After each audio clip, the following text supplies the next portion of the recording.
اس لیے کہ وہ ناطق ہے۔ انسان کو بیان کی دولت سے نوازا گیا اور بیان الفاظ کی ترتیب کا نام ہے۔ حسن ترتیب الفاظ کی اپنی صفت ہے۔ انداز بیان بے شک انسان کا ہی ہے، لیکن یہ خوبی دراصل الفاظ کی ساخت میں پنہاں ہوتی ہے۔ موضوع الفاظ کا انتخاب ہی انسان کو صاحب طرز بتاتا ہے۔ سنگ تراش کا فن یہ ہے کہ وہ پتھر میں چھپے ہوئے نقش کو اجاگر کرتا ہے۔ یہ کام بڑا کام ہے، ہر آدمی کے بس کا نہیں۔ اسی طرح الفاظ سے مضمون اور مضامین سے الفاظ کے رستوں کا علم ہی انسان کو مصنف بناتا ہے۔ الفاظ کے بغیر حسن خیال بس جلوہ ہے، صرف جلوہ، ایک گونگے کے خوبصورت خواب کی طرح، اور خیال بغیر الفاظ صرف ایک ڈکشنری ہے، ایک ڈھیر ہے ایسی اینٹوں کا جنہیں کوئی عمارت بننا نصیب نہیں ہوا۔ دنیا میں اصل قوت الفاظ کی ہے۔ اس کائنات کی ابتدا ایک لفظ سے ہوئی، ایک مقدس لفظ، ایک امر۔ صاحب امر کا کن کے لفظ میں ایک مکمل کائنات، ایک مکمل نظام، ایک مکمل داستان پنہاں تھی۔ یہ ایک ایسا لفظ تھا کہ جس کی اطاعت میں آج تک ہر شے عمل پیرا ہے۔ یہ لفظ عجب کرشمہ تھا کہ نہ ہونے سے ہونا ہو گیا۔ عدم سے وجود کا سفر کن سے شروع ہوا، اور وجود سے عدم تک کا سفر بھی اسی لفظ کی تاثیر کا حصہ ہی ہے۔ الفاظ کی طاقت قدم قدم پر عیاں ہوتی ہے۔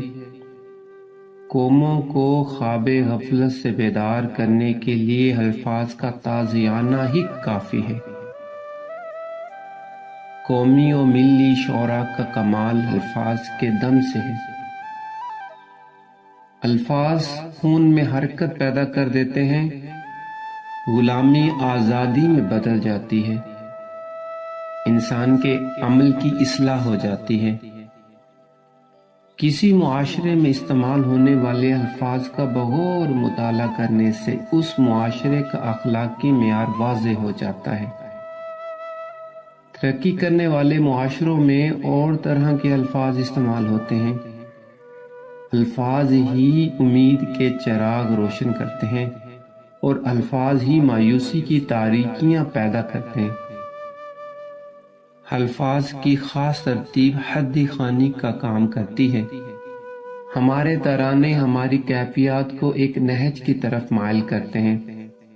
دشمنوں کے خلاف صف آرا ہونے کا عمل الفاظ کی بدولت ممکن ہے۔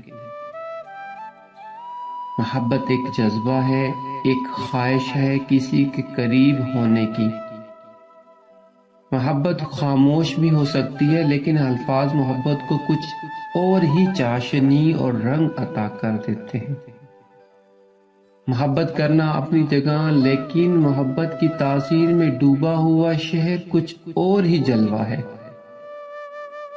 محبت اتنی قابل محبت نہیں ہوتی جتنا اسے الفاظ بنا دیتے ہیں۔ ہمارے رشتے، ہماری چاہتیں، ہماری نفرتیں اس لیے دیرپا ہوتی ہیں کہ ہم انہیں الفاظ میں ریکارڈ کر دیتے ہیں۔ کسی کو دوست کہہ دینے کے بعد ہم اس کی جفائے وفا نما کو برداشت کرتے ہیں۔ وہ دوستی کا جذبہ اندر سے کئی دفعہ زخمی ہوتا ہے، لیکن ہم جذبوں کے سرد ہونے کے باوجود لفظ دوستی کو نبھاتے ہیں۔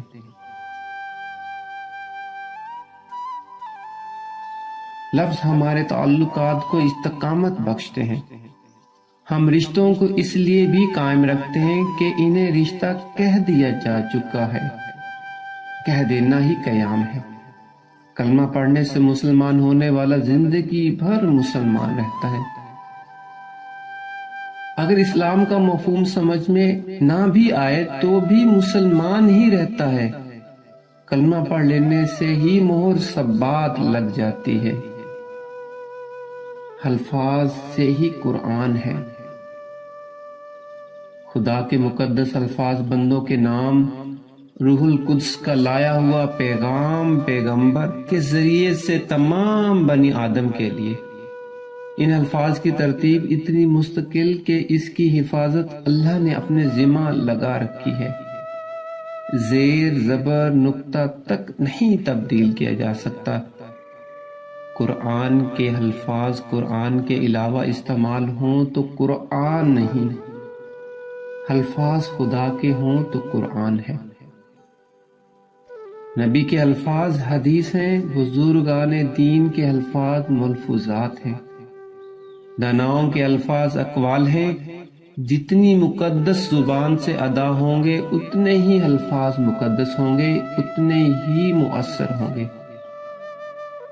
ہم الفاظ کی دنیا میں رہتے ہیں، الفاظ کے حصار میں رہتے ہیں۔ الفاظ ہمارا کردار ہیں، الفاظ ہمارا ماحول ہے، اور کبھی کبھی تو الفاظ ہماری عاقبت ہیں۔ الفاظ کانوں کے راستے دل پر اثر کرتے ہیں، اور دل پر اثر کے بعد اعضاء و جوارح پر عمل کا حکم نازل ہوتا ہے، اور یوں انسان کا کردار بنتا رہتا ہے۔ اچھے الفاظ پر کچھ خرچ نہیں ہوتا، لیکن اچھے الفاظ سے بہت کچھ حاصل ہوتا ہے۔ الفاظ ہی انسان کو پسندیدہ یا ناپسندیدہ بناتے رہتے ہیں۔ الفاظ کی خوشبو کی طرح ماحول کو معطر کرتے ہیں۔ ہر سماج اور ہر گروہ کے الفاظ الگ الگ ترتیب رکھتے ہیں۔ آپ کسی کے الفاظ یا گفتگو سن کر یہ بتا سکتے ہیں کہ وہ کس پیشے سے تعلق رکھتے ہیں۔ بازار میں بیٹھنے والے بازاری زبان استعمال کرتے ہیں، دارالعلوم کے لوگ اور ہی زبان استعمال کرتے ہیں۔ علماء کی زبان اور ہے، حکمہ کی زبان اور ہے، اسی طرح جہلا کی زبان اور ہے۔ فلمی ماحول کے الفاظ اور ہیں، ڈرامے کے اور، نثر کے اور شعرا کے اور ہیں۔ شعر کی دنیا میں الفاظ کی ایک بندش بس معنی کے پرت کھولتی چلی جاتی ہے۔ سامعین پر ایک کیفیت طاری کر دینا شعر کا اعجاز ہے۔ دل سے نکلی ہوئی بات دلوں میں ایسے داخل ہوتی ہے کہ سامع کہہ اٹھتا ہے کہ میں نے یہ جانا کہ گویا یہ بھی میرے دل میں ہے۔ بولنے والے کا سوز الفاظ میں سوز پیدا کر دیتا ہے۔ درد سے گایا ہوا کلام محفل میں عجب سما پیدا کر دیتا ہے۔ الفاظ کے معنی پیچھے رہ جاتے ہیں، گانے والے کا سوز قلوب کو زندہ کر دیتا ہے۔ ایک دفعہ عظیم پریم راگی نے اپنی ایک نجی محفل میں ایک واقعہ بیان کیا۔ کہنے لگے کہ ایک رات ایک محفل میں انہوں نے بہت گایا، دیر تک محفل بپا رہی، سامعین محظوظ ہوئے، بہت خون برسا لیکن رنگ نہ برسا، بس اندر ہی اندر وہ کچھ پریشان ہوئے۔ رات گہری ہو چکی تھی، انہوں نے اپنے گرو کو یاد کیا، دل کا چراغ روشن کر کے کچھ الفاظ اپنے پاس سے مرتب کر کے الاپنا شروع کیا۔ الفاظ تھے، سیاں سے سیاں ملا جا رے بالم، بالم سے بالم ملا جا رے سیاں۔ بس کیا تھا، دل کے چراغ نے دلوں کے چراغ روشن کر دیے، محفل میں کیفیات کا عجب عالم پیدا ہو گیا۔ بے خودی، محبت اور سرشاری کا عالم تھا۔ گانے والے کا درد بیدار ہوا کہ سب کا درد بیدار ہو گیا۔ غرض کے الفاظ میں جادو بھرنے والے شے ادا کرنے والے کا جذبہ ہے۔ بولنے والے کا لہجہ بھی الفاظ کے حسن کو متاثر کرتا رہتا ہے۔ میٹھے بول کو کرخت لہجے مل جائے تو بول میٹھا نہیں رہتا۔ مولانا روم نے ایک کہانی بیان فرمائی۔ ایک دفعہ صحرا میں دو قافلے قریب قریب آ کر ٹھہرے۔ ایک قافلہ مسلمان کا تھا، دوسرا یہودیوں کا۔ صبح کے وقت مسلمانوں نے فجر کی اذان کہی، نماز ادا کی۔ اتنے میں یہودیوں کے کیمپ کی طرف سے ایک آدمی ایک تھال میں کچھ تحفے تحائف لا کر مسلمانوں کے کیمپ میں داخل ہوا اور امیر قافلہ سے ملاقات کی تمنا کی۔ ملاقات ہوئی تو آنے والے نے کہا، یہ حقیر سا تحفہ ہمارے سالار قافلہ نے آپ کی خدمت میں پیش کیا ہے۔ مسلمان امیر نے کہا، آخر کس لیے؟ آنے والا بولا، جناب آج ہمارے سردار کا ایک درینہ مسئلہ حل ہو گیا۔ آپ لوگوں کی بدولت ہمارے امیر کی ایک بیٹی اسلام قبول کر چکی تھی اور وہ کسی قیمت پر اسلام کو ترک نہ کرتی تھی۔ ہمارے قافلہ سالار نے بڑی کوشش کی لیکن وہ نہ مانی۔ آخر آج صبح آپ کے مؤذن نے اذان کہی، وہ کچھ اتنے کرخت لہجے میں تھی کہ ہمارے سردار کی بیٹی اپنے پرانے دین پر واپس آ گئی۔ نتیجہ یہ ہے کہ مؤذن اور مبلغ کو خوش الحان ہونا چاہیے۔ اچھی دعوت کو اچھے انداز سے پیش کرنا ہی اچھی بات ہے۔ رسم اذان کو روح بلالی کی کتنی ضرورت ہے، اس کا اندازہ لگانا مشکل نہیں۔ علاقائی الفاظ علاقائی تہذیب و تمدن کا آئینہ ہے۔ کسی انسان کے ذخیرہ الفاظ سے یہ معلوم کرنا آسان ہے کہ وہ آدمی کون سے علاقے کا رہنے والا ہے اور کون سے پیشے سے تعلق رکھتا ہے۔ تشبیہ اور استعارے کے الفاظ بھی علاقے اور زمانے کی نشاندہی کرتے ہیں۔ صحرائی لوگوں کے الفاظ اور ہیں، کوہستانی لوگوں کے اور، میدانی لوگوں کی زبان مختلف ہوتی ہے۔ بہرحال الفاظ کی حرمت بولنے والے کے انداز اور لہجے کے دم سے ہے۔ مقدس الفاظ کو منزہ زبان میسر نہ ہو تو لفظ اپنی تاثیر کھو بیٹھتا ہے۔ اللہ کا ارشاد ہے کہ اگر اس قرآن کو پہاڑ پر نازل کیا جاتا تو وہ بھی خشیت اللہ سے لرزنے لگ جاتا۔ آج ہم دیکھ رہے ہیں کہ قرآن پڑھا جاتا ہے اور سننے والے ٹس سے مس نہیں ہوتے۔ صادق کلام کے لیے صادق زبان چاہیے۔ ہم نے قوم ہونے کی حیثیت سے الفاظ کے استعمال پر غور کرنا چھوڑ دیا ہے۔ ہم بے جہت و بے سمت الفاظ کے سیلاب میں ڈوبے جا رہے ہیں۔ ہر روز لاکھوں الفاظ اخباروں میں چھپ رہے ہیں، کالم کے کالم چھپ رہے ہیں، لیکن میٹھے بول ختم ہو رہے ہیں۔ دلوں کو زخمی کرنے والے الفاظ عام ہیں، زخموں کے مرہم کہاں ہیں؟ کرامتیں بننے والے الفاظ کہاں غائب ہو گئے؟ انسان کو انسان کے قریب لانے والے الفاظ گم ہو گئے کیا؟ گنج شکر ایک میٹھی زبان کی تاثیر کو بھی کہا جا سکتا ہے۔ آج نہ جانے کیوں لوگوں کے پاس شکریہ ادا کرنے کے لیے نہ وقت ہے نہ الفاظ، اپنی کوتاہی پر معذرت کرنے کی نہ توفیق ہے نہ جرأت۔ اگر کسی سیاسی اجتماع میں بولے جانے والے الفاظ کو غور سے دیکھا جائے تو معلوم ہوگا کہ ہم لوگ کہاں سے چلے تھے اور کہاں آ گئے۔ الفاظ، تلخ الفاظ معاشرے کو تباہ کر رہے ہیں۔ میٹھا بول زندہ کرنا چاہیے۔ زندہ رہو اور زندہ رہنے دو کے اصول کو اپنایا جائے تو ہمارا انداز کلام یکسر بدل سا جائے، لوگ اپنی زندگی میں مطمئن ہو جائیں۔ میٹھے بول سننے سے زبان میٹھی ہو جاتی ہے اور یوں مٹھاس سے مٹھاس پیدا ہوتی رہے گی۔ جب سے انسان کا احترام کم ہوا ہے، الفاظ کا احترام بھی کم ہو گیا۔ الفاظ کے انتخاب میں ذرا بھی احتیاط سے کام نہیں لیا جاتا اور نتیجہ یہ کہ ہر دل زخمی، ہر انسان آزردہ۔ ہماری زبان تلوار کی کاٹ سے کم نہیں۔ بعض اوقات صداقت کی زبان بھی اتنی تلخ ہوتی ہے کہ بس خدا کی پناہ۔ اگر کسی انسان کی ایک آنکھ کام نہ کرتی ہو تو یہ ضروری نہیں کہ اس کے منہ پر ہی اسے کانا کہہ دیا جائے۔ ہر چند کہ یہ صداقت ہے، لیکن یہ ایک بدتمیزی کا مظاہرہ ہے۔ صداقت کا غیر محتاط اظہار بھی باعث پریشانی ہو سکتا ہے۔ ایک دفعہ ایک بادشاہ نے ایک دست شناس انسان کو بلایا اور اس سے اپنا احوال پوچھا۔ منجم نے حساب لگایا، ذائچہ بنایا اور بادشاہ کو اطلاع دی، جہاں پناہ آپ کے سب عزیز آپ کے سامنے مر جائیں گے۔ بادشاہ اتنی بری خبر پر بڑا پریشان ہوا۔ اسے غصہ آ گیا کہ منجم نے کیا خبر دی ہے۔ اس نے منجم کو گرفتار کرا دیا۔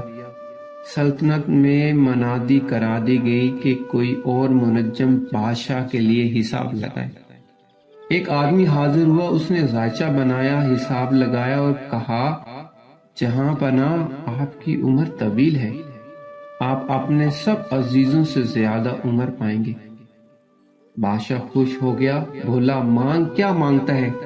منجم نے کہا، جہاں پناہ بس میرے استاد کو رہا کر دیں۔ سلطان نے وضاحت چاہی تو منجم نے کہا، گرفتار منجم میرا استاد ہے۔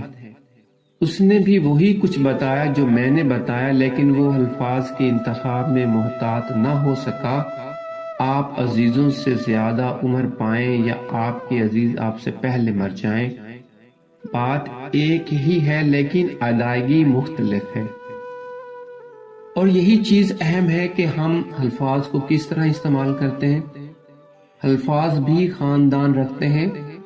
قصیدے کے الفاظ اور ہوتے ہیں اور مرثیہ کے اور، تنقید کے اور توصیف کے اور، رزمیہ اور عشقیہ اور، غزل کے الفاظ اور ہیں، مثنوی کے اور۔ کیا یہ سمجھنے کی ضرورت نہیں کہ شرافت کے الفاظ کون سے ہیں؟ بد مزاج ہونا اتنا خطرناک نہیں جتنا بدتمیز ہو جانا، کیونکہ بدتمیز آدمی الفاظ کے غلط استعمال کا مجرم بھی ہے۔ الفاظ کے صحیح استعمال کی توفیق نعمت ہے۔ یہ نعمت بھی کم انسانوں کو نصیب ہوتی ہے۔ الفاظ سے ماحول کو خوشگوار بنانے کا کام لیا جائے تو بڑی بات ہے۔ خالی الفاظ نکلنے اور الفاظ اگلنے سے کوئی مسئلہ حل نہیں ہوتا۔ الفاظ سے ماحول روشن کیا جائے، الفاظ سے دلوں کو خوش کیا جائے، الفاظ سے تعمیر ملت کے عظیم کام میں شامل ہونے کے لیے لوگوں کو آمادہ کیا جائے۔ الفاظ حقیقت ہیں، الفاظ امانت ہیں، الفاظ دوست ہیں، الفاظ طاقت ہیں، انہیں رائیگاں نہ ہونے دیا جائے۔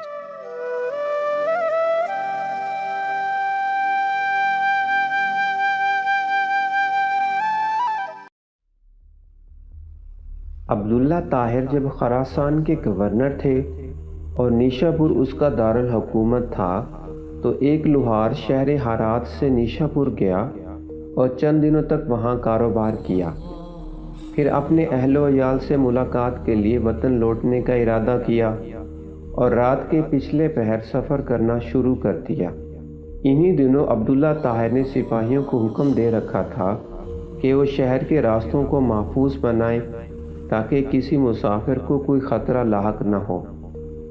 اتفاق ایسا ہوا کہ سپاہیوں نے اسی رات چند چوروں کو گرفتار کیا اور امیر خراسان یعنی عبداللہ طاہر کو اس کی خبر بھی پہنچا دی، لیکن اچانک ان میں سے ایک چور بھاگ گیا۔ اب یہ گھبرائے، اگر امیر کو معلوم ہو گیا کہ ایک چور بھاگ گیا ہے تو وہ ہمیں سزا دے گا۔ اتنے میں انہیں سفر کرتا ہوا یہ لوہار نظر آیا۔ انہوں نے اپنی جان بچانے کی خاطر اس بے گناہ شخص کو فوراً گرفتار کر لیا اور باقی چوروں کے ساتھ اسے بھی امیر کے سامنے پیش کر دیا۔ امیر خراسان نے سمجھا کہ یہ سب چوری کرتے ہوئے پکڑے گئے ہیں، اس لیے مزید کسی تفتیش و تحقیق کے بغیر سب کو قید کرنے کا حکم دے دیا۔ نیک سیرت لوہار سمجھ گیا کہ اب میرا معاملہ صرف اللہ جل شانہ کی بارگاہ سے ہی حل ہو سکتا ہے اور میرا مقصد اسی کے کرم سے حاصل ہو سکتا ہے، لہٰذا اس نے وضو کیا اور قید خانے کے ایک گوشہ میں نماز پڑھنا شروع کر دی۔ ہر 2 رکعت کے بعد سر سجدے میں رکھ کر اللہ تعالیٰ کی بارگاہ میں رقت انگیز دعائیں اور دل سوز مناجات شروع کر دیتا اور کہتا، اے میرے مالک، تو اچھی طرح جانتا ہے کہ میں بے قصور ہوں۔ جب رات ہوئی تو عبداللہ طاہر نے خواب میں دیکھا کہ 4 بہادر اور طاقتور لوگ آئے اور سختی سے اس کے تخت کے چاروں پایوں کو پکڑ کر اٹھایا اور الٹنے لگے۔ اتنے میں اس کی نیند ٹوٹ گئی۔ اس نے فوراً لا حول ولا قوت الا باللہ پڑھا، پھر وضو کیا اور اس احکم الحاکمین کی بارگاہ میں 2 رکعت نماز ادا کی، جس کی طرف ہر شاہ و گدا اپنی اپنی پریشانیوں کے وقت رجوع کرتے ہیں۔ اس کے بعد دوبارہ سویا تو پھر وہی خواب دیکھا۔ اس طرح 4 مرتبہ ہوا۔ ہر بار وہ یہی دیکھتا تھا کہ چاروں نوجوان اس کے تخت کے پایوں کو پکڑ کر اٹھاتے ہیں اور اٹھنا چاہتے ہیں۔ امیر خراسان عبداللہ طاہر اس واقعے سے گھبرا گئے اور انہیں یقین ہو گیا کہ ضرور اس میں کسی مظلوم کی آہ کا اثر ہے۔ امیر خراسان نے رات ہی میں جیلر کو بلوایا اور اس سے پوچھا کہ بتاؤ، تمہارے علم میں کوئی مظلوم شخص جیل میں بند تو نہیں کر دیا گیا؟ جیلر نے عرض کیا، عالی چاہ، میں یہ تو نہیں جانتا کہ مظلوم کون ہے، لیکن اتنی بات ضرور ہے کہ میں ایک شخص کو دیکھ رہا ہوں جو جیل میں نماز پڑھتا ہے اور رقت انگیز و دل سوز دعائیں کرتا ہے۔ امیر نے حکم دیا اس سے فوراً حاضر کیا جائے۔ جب وہ شخص امیر کے سامنے حاضر ہوا تو امیر نے اس کے معاملے کی تحقیق کی۔ معلوم ہوا کہ وہ بے قصور ہے۔ امیر نے اس شخص سے معذرت کی اور کہا، آپ میرے ساتھ 3 کام کیجیے۔ نمبر 1، آپ مجھے معاف کر دیں۔ نمبر 2، میری طرف سے 1000 درہم قبول فرمائیں۔ نمبر 3، جب بھی آپ کو کسی قسم کی پریشانی درپیش ہو تو میرے پاس تشریف لائیں تاکہ میں آپ کی مدد کر سکوں۔ نیک سیرت لوہار نے کہا، آپ نے جو یہ فرمایا ہے کہ میں آپ کو معاف کر دوں تو میں نے آپ کو معاف کر دیا، اور آپ نے جو یہ فرمایا کہ 1000 درہم قبول کر لوں تو وہ بھی میں نے قبول کیا، لیکن آپ نے جو یہ کہا ہے کہ جب مجھے کوئی مشکل درپیش ہو تو میں آپ کے پاس آؤں، یہ مجھ سے نہیں ہو سکتا۔ امیر نے پوچھا، یہ کیوں نہیں ہو سکتا؟ تو اس شخص نے جواب دیا کہ وہ خالق و مالک جل جلالہ جو مجھ جیسے فقیر کے لیے آپ جیسے بادشاہ کا تخت ایک رات میں 4 مرتبہ اوندا کر سکتا ہے، تو اس کو چھوڑ دینا اور اپنی ضرورت کسی دوسرے کے پاس لے جانا اصول بندگی کے خلاف ہے۔ میرا وہ کون سا کام ہے جو نماز پڑھنے سے پورا نہیں ہو جاتا کہ میں اسے غیر کے پاس لے جاؤں؟ یعنی جب میرا سارا کام نماز کی برکت سے پورا ہو جاتا ہے تو مجھے کسی اور کے پاس جانے کی کیا ضرورت ہے؟